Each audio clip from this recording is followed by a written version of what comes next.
Hello everyone, we are back with Glenn Velvet Reviews today, and we got another project going on. Now originally this was installed, this sump pump area was installed, okay, this is in the lowest part, or one of the lowest parts of the house.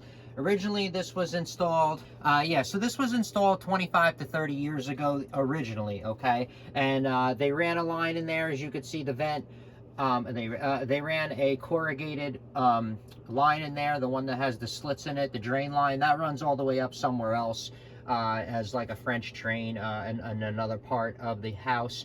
But anyway, it fills up in here, and what's going on is, what happened was, I guess the original install was that they were drilling and they hit this big boulder right here, because this area, guys, a lot of the houses have big boulders underneath of them. I noticed that they were building a new house a couple of blocks away that I saw, and even when you see around this area when they're building stuff, they're always running into rock, and they usually have to jackhammer the rock because this thing is just so big. But this one looks like a pretty big, a decent sized boulder, okay? And the issue is, we want to try to get the sump pump down a little bit lower. They have been building houses around the area, and with those houses have larger amounts of water, okay, pretty much coming out the drains and whatever the case may be, and they diverted it. And it's just the way it is, you know what I mean? It is what it is. So yeah, that's pretty much what's going on here. So we want to try to get this deeper, okay? The issue is that they only went down, I'm guessing when they originally put this in, they went down only about, 12 inches or whatever. So a sump pump actually couldn't be even installed in here. Originally, they just put this kind of pump. That's why this pump is a new replacement. This is just a utility pump, okay? This is not an actual sump pump. And the reason why they use this instead of the sump pump is because this will drain down to a certain amount, and a sump pump you have to use, usually over 12 inches in a pit that, carries 10, 20, 30 gallons of water, or whatever the case may be. What I notice is the rock mostly goes up, this way, and drops off.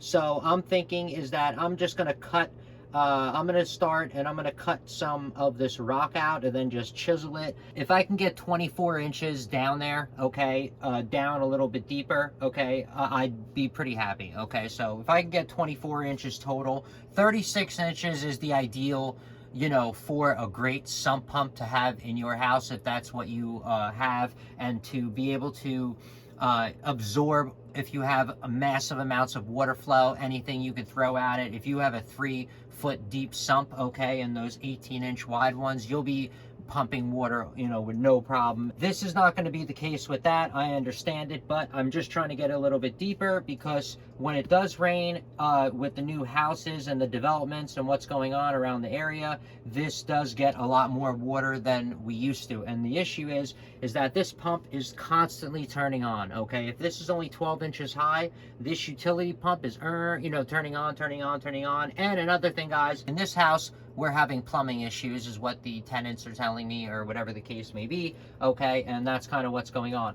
So what's going on is the tenants are pretty much saying is that when they're using the laundry and stuff like that, it's overflowing, because this is hooked up to the laundry line, okay, is what this is pumping in, the same drain as the laundry.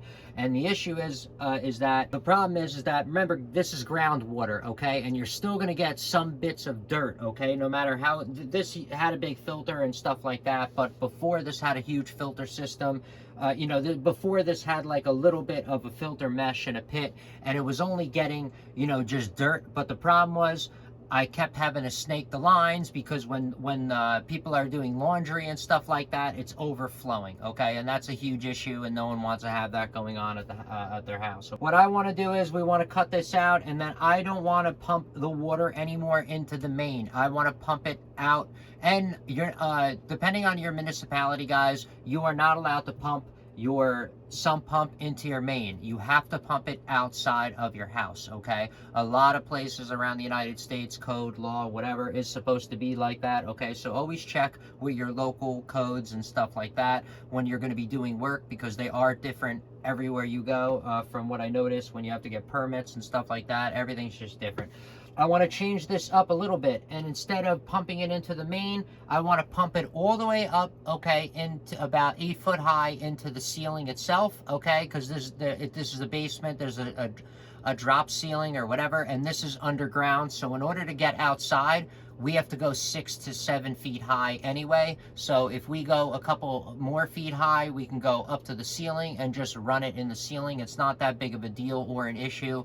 Working on a similar project or whatever, and you're downstairs and you have like a drop ceiling and a kind of setup going on, then this is going to work and be easy for you as well, compared to if you have sheetrock or something like that. If you have a fully finished ceiling, guys, this is not going to work for you. You got to find other options of where you're going to pump this sump pump, okay? But in the basement, usually people do have drop ceilings. At least I'm happy that I've seen drop ceilings where I go a lot in the basements. And let me tell you, it's so much easier to just pop it up and look in there and see your plumbing, electrical, run stuff for the house, and always update and do whatever customers want and make them happy, okay?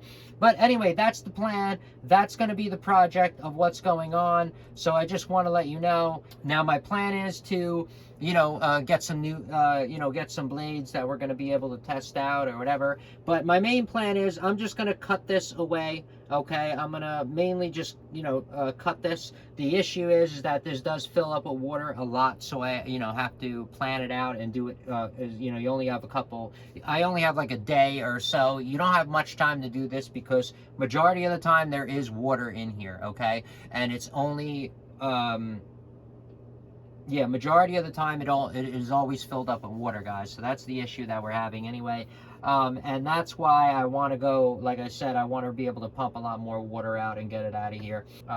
This system does have the watchdog system, which is really cool from what I saw.